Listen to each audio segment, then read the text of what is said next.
आराध्य भगवान् व्रजे सतनय तद्धाम वृन्दावनम् रम्या काचिदुपासना व्रजवधू वर्गेण या कल्पिता श्रीमद्भागवतं प्रमाणममलं प्रेम पुमर्थो महान् श्रीचैतन्यमहाप्रभोर्मतमिदं तत्रादरो नः पर। ये हमारे श्रीनाथ चक्रवर्ती का ग्रंथ में है ना। हमारे ये चैतन्य महाप्रभु जी ने जो सब ग्रंथों से श्रेष्ठ ग्रंथ श्रीमद् भागवत महापुराण को माना है, जो कि सिद्धांत रूप है। हमारे यहाँ सिद्धांत रूप में श्रीमद् भागवत महापुराण को ही माना है। सभी पुराणों से श्रेष्ठत्व माना है, जो कि तत्व संदर्भ में भी श्रीमद् भागवत सब पुराणों को स्वीकार किया है।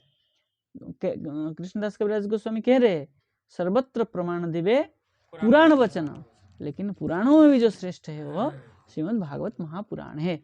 यदि किसी पुराण में भागवत में जो सिद्ध किया गया है अंत में उससे भिन्न है विष्णु पुराण आदि में, तो उसको हम कल्पांतर मान करके छोड़ देते हैं। लेकिन भागवत में जो सिद्धांत किया गया है उसी को हम सिद्धांत मानते हैं। तो अब हम ग्रंथ शुरू करने जा रहे हैं। श्री भक्ति रसामृत सिंधु बिंदु, ठीक है ना। तो भक्ति क्या है आप लोग सब जानते ही है, नहीं जानते? भज सेवायाम धातु से भक्ति रूप की, भक्ति शब्द की निष्पन्न की जाती है, ठीक है ना। जो सेवा है वही भक्ति है। हमारे यहाँ सेवा ही भक्ति है। सेवा दो प्रकार की है, तीन प्रकार की है सेवा, कायिकी, वाचिकी, मानसिकी। कायिक सेवा जो है साधन अवस्था में सबसे पहले की जाती है, उसके बाद में वाची की सेवा, भगवान की लीला गुणादि का गान, अंत में मानस सेवा है।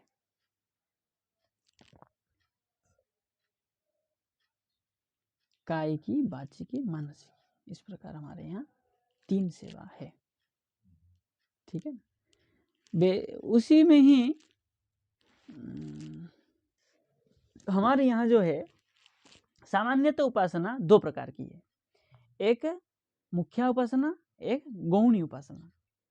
वही उपासना जो मुख्या उपासना है पुनः तीन प्रकार की है, ठीक है ना। कायिकी, वाचिकी, मानसिकी। कायिक उपासना कैसी है? मंदिर मार्जन आदि, मंदिर साफ करना ये सब, और भगवान के प्रसाद के लिए व्यंजन आदि बनाना, और भगवान के अर्चन, ये जो कैसा है ये कायिक सेवा है। और वाचिक सेवा कैसी है? वाचिक सेवा जो है भगवान के लीला गुणादि का गान करना। और मानसिक सेवा कैसी है? बोले साक्षात आराध्य देवताया उपासना, मानसिक उपासना। तो पहले जो हम कायिक उपासना में भगवत विग्रह का सेवा करेंगे, उसी सेवा का जो क्या है मानस पटल में चित्र बनेगा कि हम भगवान का इस प्रकार श्रृंगार करते हैं, इस प्रकार भगवान को स्नान कराते हैं। ये सब जो क्या है एक छाप बनेगा, उसी को हमें मानसिक में चिंतन करना। और कैसे है वो? बोले हृदयाकाश में ध्यान निष्ठा के साथ उसकी चिंतन करना। और ध्यान कैसा है? प्रेम युक्त होना चाहिए। और ध्यान कर रहे ऐसा भी नहीं होना चाहिए। भगवान के साथ प्रेम युक्त होना चाहिए, तभी वो मानसिक सेवा फलवती है, नहीं तो फलवती नहीं है। उसके लिए गुरु प्रदत्त अष्टयाम आदि लीला का और सिद्ध प्रणाली के साथ, अगर गुरु सिद्ध प्रणाली नहीं दिए हैं और आप अष्टयाम लीला चिंतन कर रहे हैं तो उसमें भी आपको सिद्धि प्राप्त नहीं होगी। सिद्ध प्रणाली, योगपीठ ध्यान के अंदर सिद्ध प्रणाली के द्वारा गुरु प्रदत्त अष्टयाम लीला का गुरु प्रदत्त मंत्र के द्वारा जब प्रविष्ट करते हैं तभी हमारा साधन सिद्धि प्राप्त होती है। सेवा साधक रूपेण सिद्ध रूपेण चात्र ही तद्भाव लिप्सुना कार्या ब्रजलोकानुसारत। वो भी भाव कैसी होनी चाहिए? गोपी भावाश्रित, ब्रजलोकानुसारत। ब्रजलोक कौन है? गोपी। गोपियों की अनुसार हमें मानसिक सेवा भी करनी चाहिए।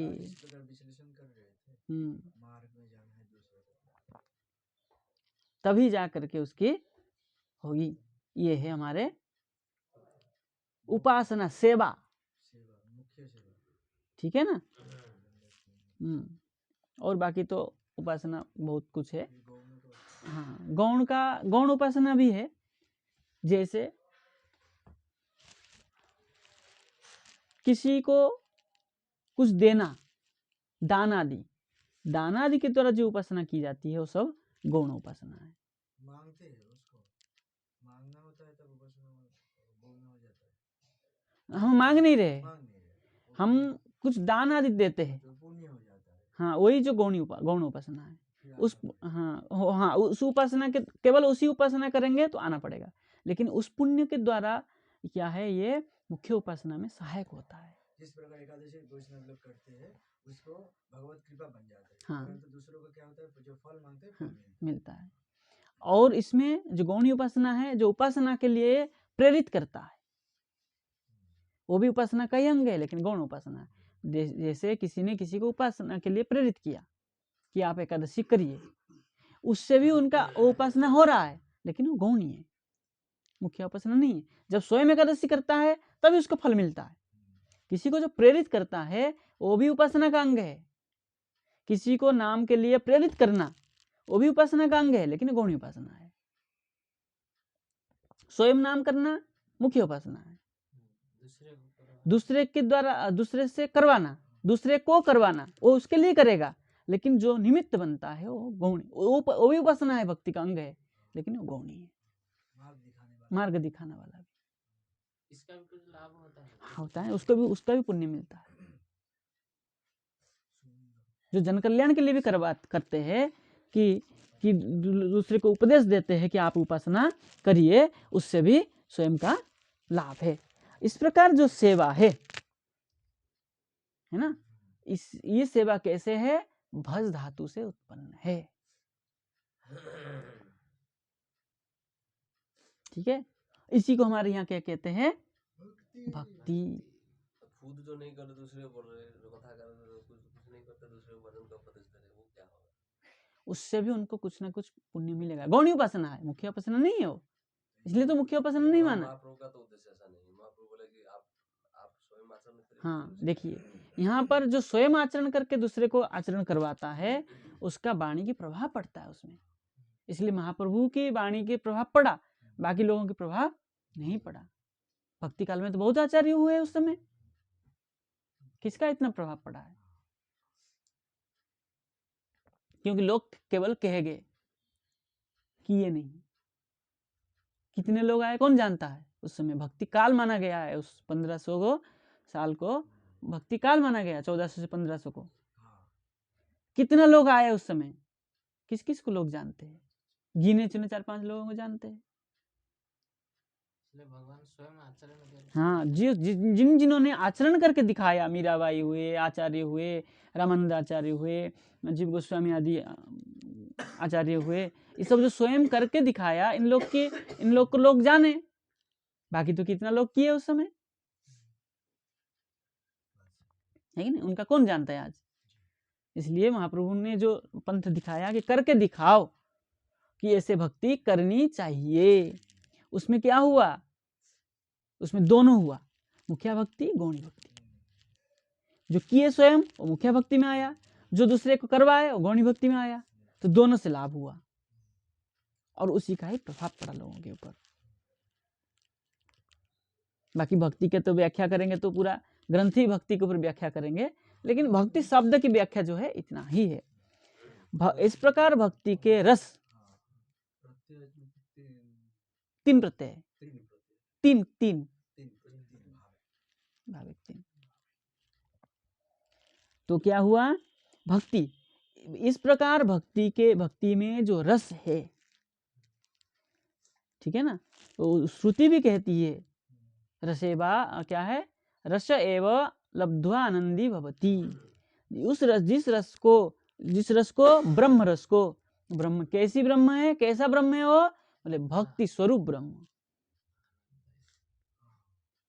वहां देखेंगे टीका में, ब्रह्म कैसा है वो, बोले भक्ति स्वरूप ब्रह्म। वहां ब्रह्म मतलब व्याप्नोति इति ब्रह्म, तो भक्ति व्याप्य है। भक्ति कोई छोटा वस्तु नहीं, भक्ति भी व्याप्य वस्तु है, तो इसलिए भक्ति भी कैसी है, ब्रह्म स्वरूप है। तो ब्रह्म रस मतलब भक्ति रस। क्या हुआ, भक्ति रस, इस प्रकार भक्ति रस स्वरूप अमृत, अमृत का जहां सागर हो, अमृत का सागर कहाँ है, भक्ति रस में ही है। जो अमृत है और कितना है, थोड़ा सा है, कितना है, कलश भर के तो अमृत लाए थे, समुद्र से कलश भर के तो अमृत निकला था, उसमें से थोड़ा बूंद बूंद सबको मिला, लेकिन यहाँ समुद्र है। भक्ति रस समुद्र, अमृत समुद्र अगर कहा जाए तो भक्ति रस का ही अमृत समुद्र है, बाकी किसी अमृत का समुद्र नहीं है। और भक्ति रसामृत सिंधु तो बहुत बड़ा ग्रंथ है, लेकिन रूप गोस्वामी पाद जी का, किंतु विश्वनाथ चक्रपाद जी ने देखिए इतना बड़ा ग्रंथ सबके लिए सुलभ हो सके, नहीं हो सके, इसलिए उसमें से बिंदु कण मात्र लिया, जो कि भक्ति रसामृत सिंधु के प्रति क्या होगा, श्रद्धा बढ़ाने के लिए। इसको अगर कोई पढ़ता है, अध्ययन करता है, तो भक्ति रसामृत सिंधु के प्रति उसका श्रद्धा बढ़ेगा। और इतना बड़ा ग्रंथ देख के पहले डर जाएगा, ओ इतना बड़ा ग्रंथ है, बहुत दिन लगेगा पढ़ने के लिए। अब इसको पढ़ने की बात लगेगा, अरे उसमें तो पढ़ना चाहिए उसको, जब इतने समय इतना लिखा हुआ है, इसका व्याख्या और तो होगा, उसमें विस्तार होगा। उसके प्रति श्रद्धा बढ़ाने के लिए उसका सार को प्रकरण ग्रंथ स्वरूप में इसको विश्वनाथ चक्रपाद जी ने दिए। तो मंगलाचरण लिख रहे हैं, अखिला रसामृत मूर्ति प्रसमर रुचिरुद्ध तारका पाली कलित श्यामाललितो राधा प्रेयान विधुर जयति। क्या कह रहे हैं मंगलाचरण में, अखिल रसामृत मूर्ति, अखिल रसामृत जो मूर्ति है, स्वरूप है, सभी के लिए कैसे है वो,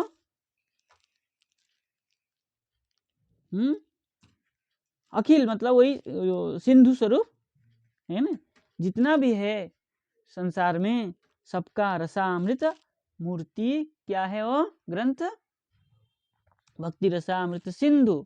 और यहाँ पर जो कह रहे हैं अखिल रसामृत मूर्ति श्री कृष्ण, हाँ मूर्ति अखिल रसामृत के जो मूर्ति स्वरूप है वो श्री कृष्ण है। बोले प्रश्रीमर, प्रश्रीमर मतलब स्मरण, हाँ श्री गतौ, स्मृति स्मरण, श्री गतौ प्रश्रीमर, जो कि संपूर्ण, संपूर्ण रुचिरुद्ध, रुचि ही रुचिरुद्ध तारकापाली, तारकापाली करके किसको कहा है यहाँ पर? प्रश्रिमर रुचि रुद्ध, इस प्रकार रुचि को कौन है?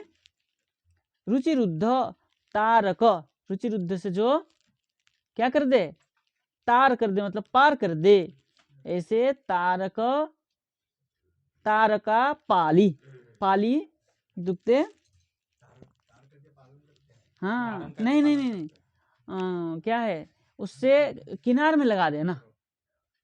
पाली, हम्म, अच्छा पली से पाली बनता है। हाँ ठीक है ना, लिख दिया। तारका विपक्षा और पाली तटस्था पक्षा, ठीक है। जिसने रुचि रुद्ध तारका पाली, जो विपक्ष जो क्या है उसमें जो समुद्र में तैरने वाला जो करता है, क्या करता है उसको? किनार में लगाना। समुद्र में कोई चीज अंदर टिकता नहीं है, सबको क्या कर देता है? किनार लगा देता है, किनारे में लगा देता है। हाँ ठीक है ना। ऐसे क्या है? रुचि रुद्ध तारका पाली, कलित श्याम ललित, कौन कैसे है? बोले कलित, कलित जो कि कलायुक्त, कलित कलायुक्त, श्यामा ललितो, कलायुक्त श्याम वर्णीय, ललित, ललित अरे नहीं, ललिता नहीं है, ललित है। ललित मतलब नृत्यवान, वो नहीं, ललित मतलब जो है यूं यूं होने वाले, त्रिभंग है ना वो। राधा प्रयाण विधुर जयति, वो राधा के प्रिय है। वो कौन है?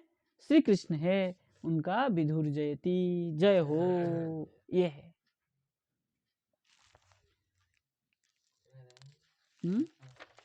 एक श्लोक पढ़ के बंद करते हैं। तो भक्ति में मुख्यतः भक्ति जो है, सर्वोपाधि विनिर्मुक्तम तत्परत्वेन निर्मलम ऋषिकेण ऋषिकेशम सेवनम भक्ति रुच्यते। ये जो भक्ति है सर्वोपाधि विनिर्मुक्त, सकल उपाधि से मुक्त होकर के, मैं ब्राह्मण हूँ, मैं क्षत्रिय हूँ, मैं संत हूँ, मैं भजनानंदी हूँ, मैं मूर्ख हूँ, अभिमान छोड़ करके, जितना भी अभिमान है संसार में, सकल उपाधि से मुक्त होकर के, सर्वोपाधि विनिर्मुक्त तत्परत्वेन निर्मलम, तत्परत्वेन कृष्ण परत्वेन निर्मल हृदयेन ऋषिकेण ऋषिकेशम, ऋषिकेण, ऋषि का मतलब शरीर, शरीर के द्वारा ऋषिकेशम सेवनम, जो भगवान की सेवा करता है उसी को भक्ति कहा जाता है। वह भक्ति 3 प्रकार है, उत्तमा, मध्यमा, अधमा, ठीक है ना।